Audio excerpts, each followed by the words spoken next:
Our thoughts are a gift from God. They can be used to do wonderful things. It's through our thoughts that we discover, that we create. Because nothing ever happened without an idea. Even God had to have an idea so that we could be here today. So thoughts are very powerful.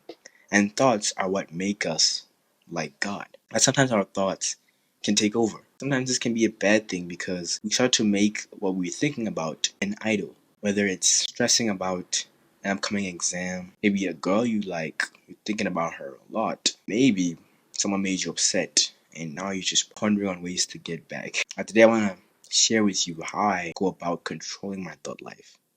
How when things like this happen, I will have precautions in place, right? How I position myself to cut out anything that I feel like might disturb my relationship with God.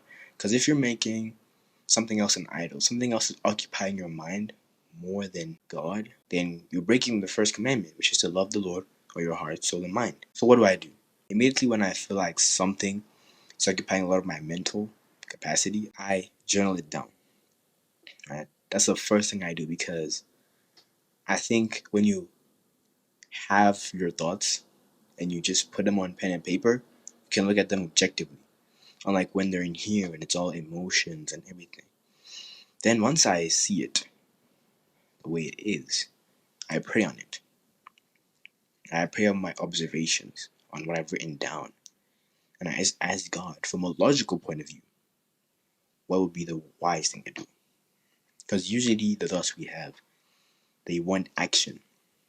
Not all the time, but they usually demand action. That's why our mind is pondering on them. Our mind wants conclusion and ending. So we have to go to God and ask Him, how do we approach this?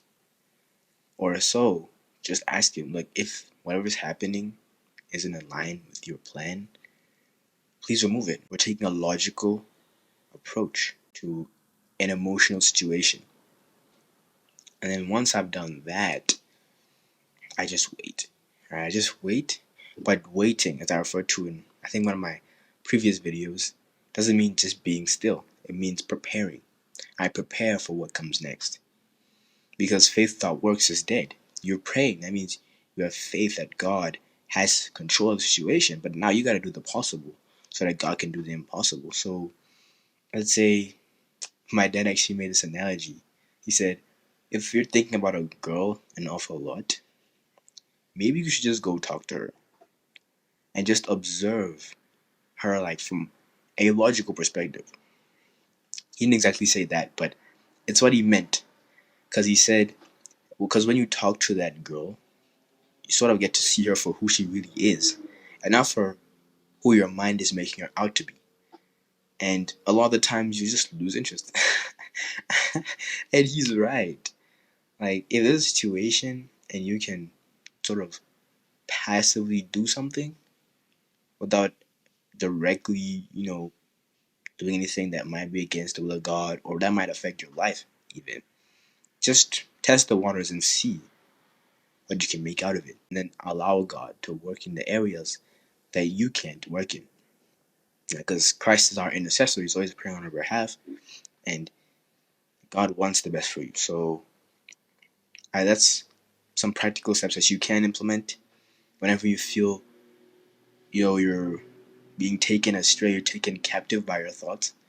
And there's actually a verse, 2 Corinthians 10 verse 5, it says, casting down imaginations and every high thing that exalteth itself against the knowledge of God, and bringing into captivity every thought to the obedience of Christ. It says before that, the weapons of our warfare are not carnal, but mighty through God to the pulling down of strongholds. Our minds create strongholds of sin, but we, through God's grace, are able to pull them down. So just remember that you have God by your side. So whatever happens, He's there to guide you. And you have these, just practical steps. And I hope they can serve you somehow. If you did enjoy this video, make sure to subscribe to the Jesus Gang, because we're pushing out videos all the time. And I'll see y'all in the next one.